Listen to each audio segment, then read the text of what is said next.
Okay, hi. So, a recap of chapter 1. Jessie was just reminiscing how she left, that day to go to camp. Even when her dad said, I love you, she just said, yeah, well, you take care. So, she's obviously mad with dad for sending her to this camp. So, we're moving on to chapter 2. excuse me. So, the night before the storm came, which was the mountain that they're gonna climb, I got no rest. I was whirling and tumbling inside the car with the world spinning around out of control all around. I woke up and took a drink from the water bottle between Star and me. Star is her roommate. Star is Jess's roommate. It was pitch dark, still in the middle of the night.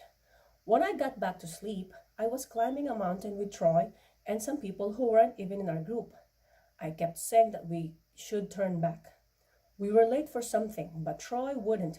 Then I slipped, and I was hanging from his grasp for the longest time. But then he let go, and I was falling, falling, falling. That was her dream. So she was dreaming of mountain climbing, but then she fell.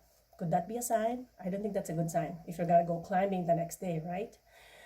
Thrashing around in the tent, I woke Star. Are you okay? She was asking. I'm okay, I said, barely coming to. Just fell off a mountain, in my dreams, that's all. That's not good, Jessie. Well, I guess not. Seeing as how we're going to be climbing a peak with ropes and all that stuff in a few hours. Imaging can make things happen, she whispered. You have to work on your images. It's not like I can control my dreams, Star. I've had falling dreams since I was little. What I didn't tell her was they started right after my mother died. I told her enough. Unable to get back to sleep, I lay shivering and wondering if my dad had any idea that I still get those dreams. I told myself that the nightmare had nothing to do at all with actually falling or mountain climbing. Skiing doesn't scare me, flying doesn't either. Mountain climbing, I told myself, I can do that if I have to. For crying out loud, if Star can do it, then I can do it. At breakfast, I drew Freddie for my climbing partner. I was relieved. As withdrawn as he wasn't an exciting companion, but he was a capable climber, probably the best among us. The eight of us, with Al trailing, set out from the trees at dawn, trying to make as much time as we could before the weather turned bad, which is tended to do every day around noon. Troy, our navigator for the day, led the way, along with Heather, his climbing partner. When we cleared the trees, we couldn't see the peak. A high ridge, serrated and imposing, blocked our view. Troy started up the ridge, making good time. He didn't stop to look at his map and he didn't ask anyone for a second opinion. I don't think looking at the map is not a good idea, guys. I wondered if we should be conferencing. Al, but the way Al wanted us to, but like Troy, I was anxious to get on with it before the weather turned bad. Already the clouds were boiling up out of the blue skies. I walked 3 steps behind Freddie. I felt awkward with him. Freddie was not exactly an artist when it came to conversation. Anyway, he seemed content to ignore me. I had a feeling he was something of a wild man, and I was a little afraid of him. Like maybe he had a violent streak and had committed some awful crime. He was the only guy I noticed that the big fella wouldn't wrestle with and sit on whenever he wanted to play on to show dominance on whatever it was. Freddie had some kind of signal that says don't touch, and even pug, and sensitive soul that he was could pick up on it. Freddie slowed a bit, and I thought for a moment that he wasn't sure if we were going the right way, but he said nothing. I stopped and caught my breath. Freddie sniffed the wind like an animal. He did that often, like his jet black eyes would focus, never on the people, but on the clouds and the peaks, on little gray birds flying around, on rocks and dirt and the trickling water. Someone said Freddie was from New Mexico. When Freddie did speak, it was a musical Spanish accent. Like Pug, he never flirted with the girls, but unlike Pug, he didn't joke around with the guys either. Freddie was a loner. Freddy. As I caught my breath, I watched Troy's bright shock of blonde hair bobbing as he chatted with Heather. I wonder what they were talking about. I was enjoying the walking, happy to have left my enormous backpack in the trees, and feeling weightless by comparison. With only the day pack on my bag, even if the slope was getting steep and the air thinning by the moment, we were somewhere around 13,000 feet, heading for close to 14. Al bounded alongside us, appearing out of nowhere with a huge grin plastered across his face and cheerful. Great day, isn't it? He wasn't even breathing hard. He's in his mid-40s, like my dad, and strong and lean as a whip. Even his gray hair is like that, I thought, springing out like a steel wool from under his cap and jumping out of his nostrils and ears.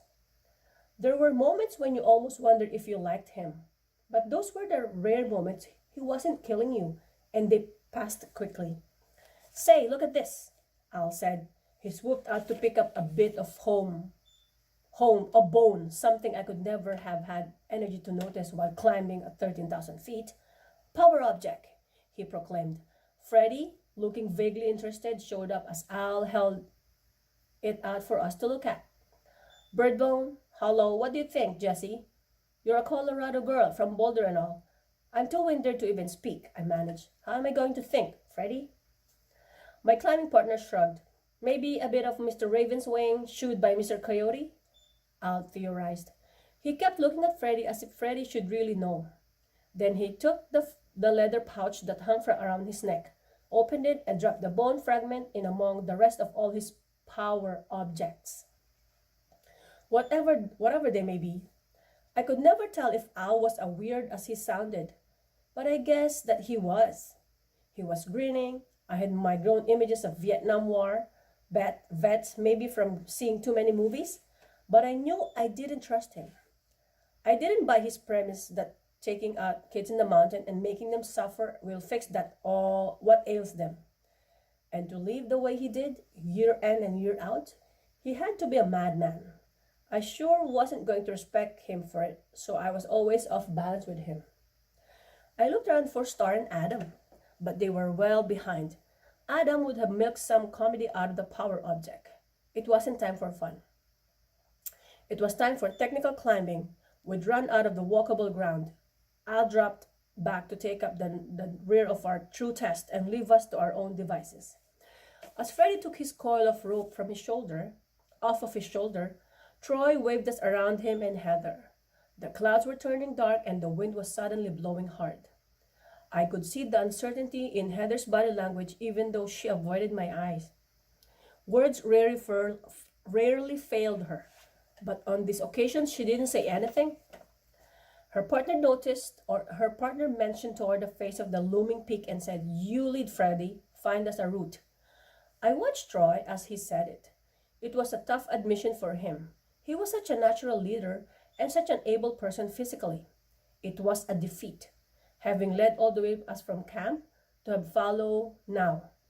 I glanced to Freddy to see how he would take it. He shrugged.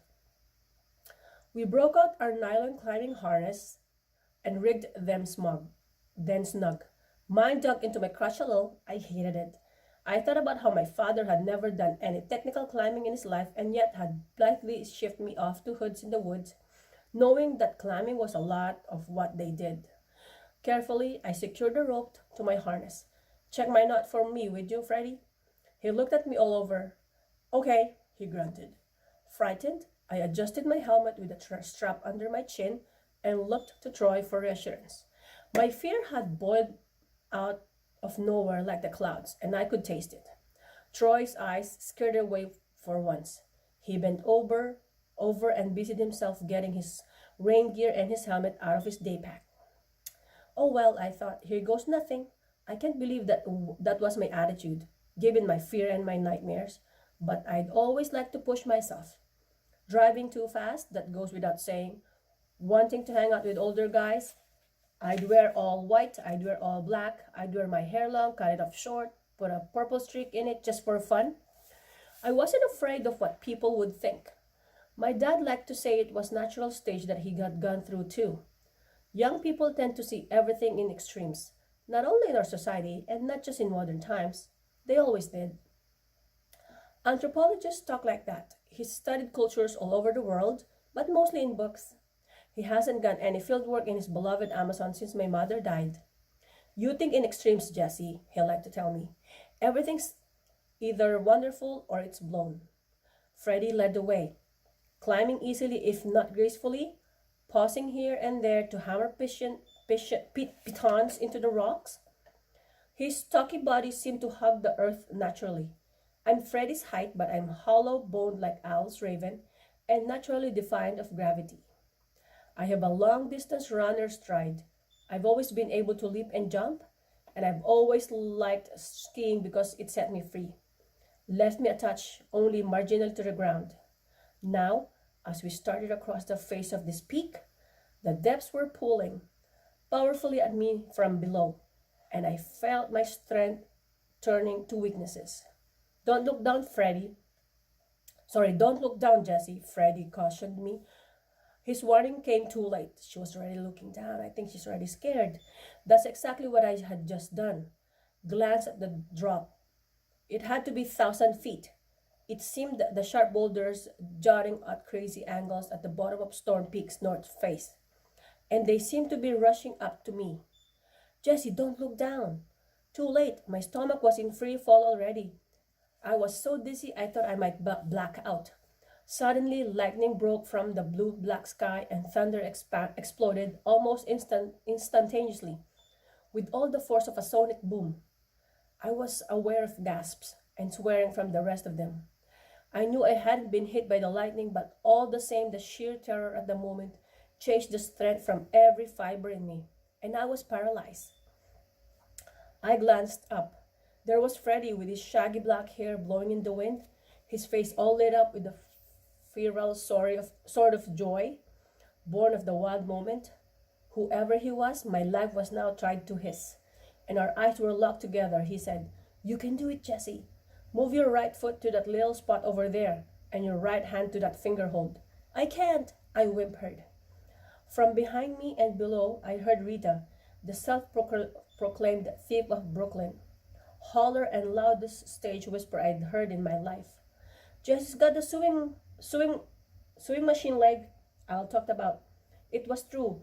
I was so afraid. The nerves in my right leg were buzzing and the leg was twitching up and down.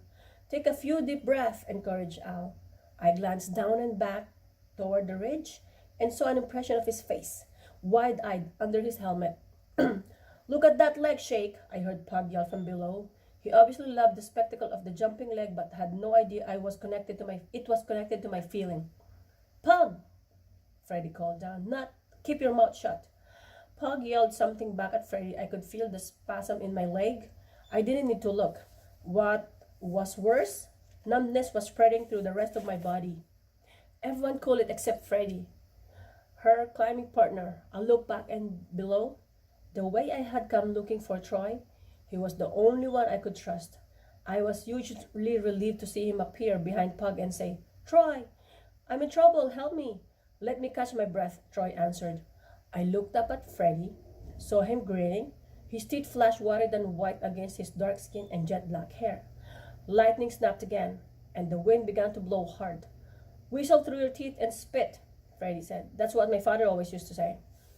Great, that really reassured me. I'm about to black out, about to fall on a mountain, and my only hope is this suave criminal wild man who wants to make some kind of a joke. "I can't whistle," I muttered. I didn't know if I was more terrified or angry. None of this would be happening, I thought. I wouldn't even be here if it weren't for Madeline. For 9 years it had been just me and my father, and then she marched into his life and ruined everything. I was standing in what should have been a temporary spot, a little ledge wide enough for my foot, but both of mine had ended up there. I couldn't go forward and I couldn't go back. My center of gravity was out beyond the ledge and above that bottomless drop. Only my fingers held me, and the longer I clung to the rocks, the weaker they'd become. Now they'd gone numb, buzzing, and weak and about to let go. I felt as helpless as when my mother died. Daddy, I thought, your sugar plum is about to fall.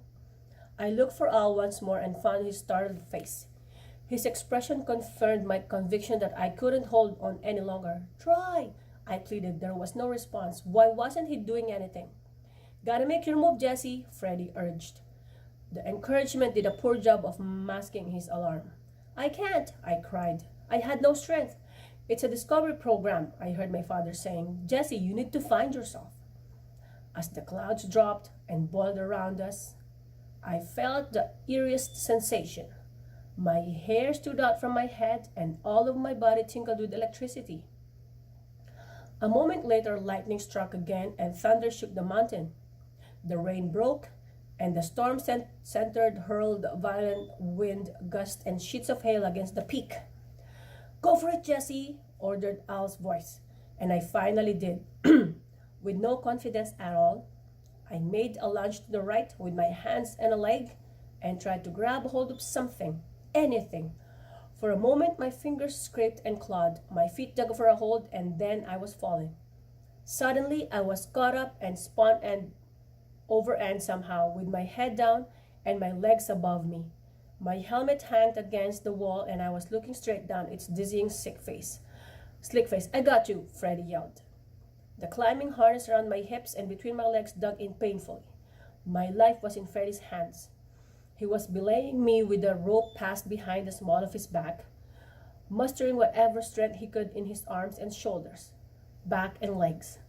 If he let go, maybe the piton anchoring the rope would hold, maybe it wouldn't. Hang on, yelled Al. Hang on, Freddie, I'm coming around. I heard the others react, the ones waiting behind and below. They were frightened and thrilled at the same time, as if they were witnessing a spectacular auto accident. Hold her! Hang on, Jesse, Star called.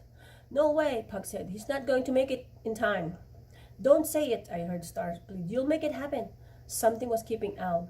Star told afterwards that he was having all kinds of trouble climbing up and past me by another route to Freddy's position.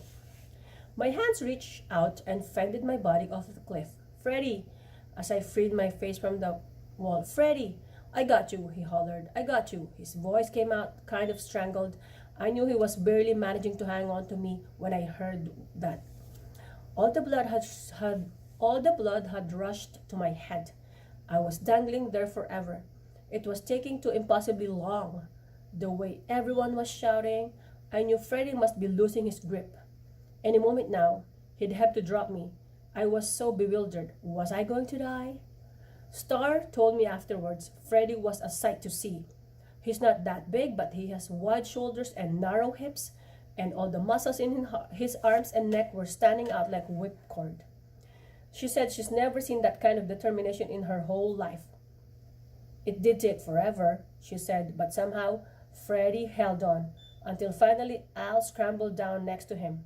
The two of them hauled me up and up so that I could right myself and work my way back across the ledge to Toy's grasp and safety.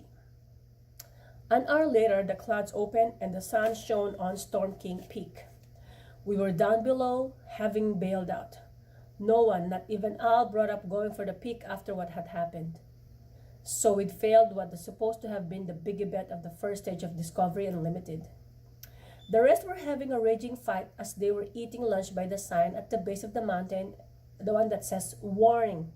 Storm King Peak is infamous for its extreme weather, exposure, and rotten rock. 3 have died here.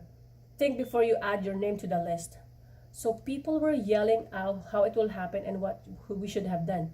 So apparently there's a sign by the mountain that it's really deadly to climb there, but they still went anyways. Rita was born with a set of lungs and she was exercising them in spades, a couple of octaves higher. Heather played her screeching violin for all it's worth, as if she could shred out with her voice alone, while Pug thundered curses and bristled back and forth like a grizzly bear, uncertain whether it was bluffing or charging. But most of all there was Troy. I'd never heard his voice raised before, and he was angry. What do you mean having us climb that lousy mountain? Man, look at the sign. Those people died on Storm King. You could have got Jesse killed, you idiot. You picked that route, Troy, and I wasn't the one who planned that last night. I was confused, so were the rest. They fell silent. What do you mean? Pug demanded. The map, Troy. I guess you could have not used it. That was a harder route than the one we discussed. Such a volley of curses I've never heard in my life. How come you didn't say something? Pug asked. Troy was the navigator today. You all know the rules. I can't believe it, Rita shouted beside herself. I looked over there and saw her right in Troy's face. I can't believe him and I can't believe you. You took us up the wrong way. We could have all been killed. Why didn't you look at your map, Troy? Troy walked off. I couldn't blame Troy. Nobody else had helped him out. It was Al that I was angry with for risking my life just because of his stupid rules. Angry at my dad for letting him do it and hating Madeline. I went over what I was going to tell my dad as soon as I got to the telephone. Get me out of here, I rehearsed through clenched teeth. Get me out of here. With that start, I looked up and saw that Freddie had sought me out. I was jumpy. What did he want? He didn't say anything at first. He sat down on a rock and looked out across the meadow, turned red and gold with the hard frost of early October.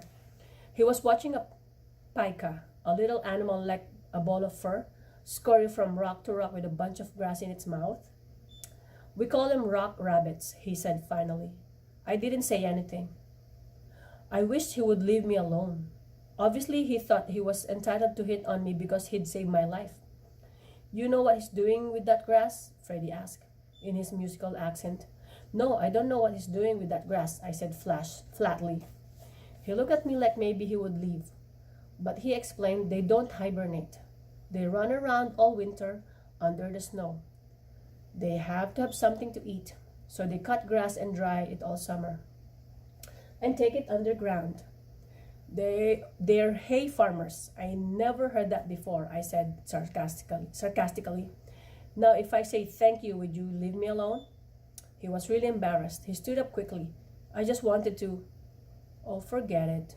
He left and I felt like a complete heel. So that's it for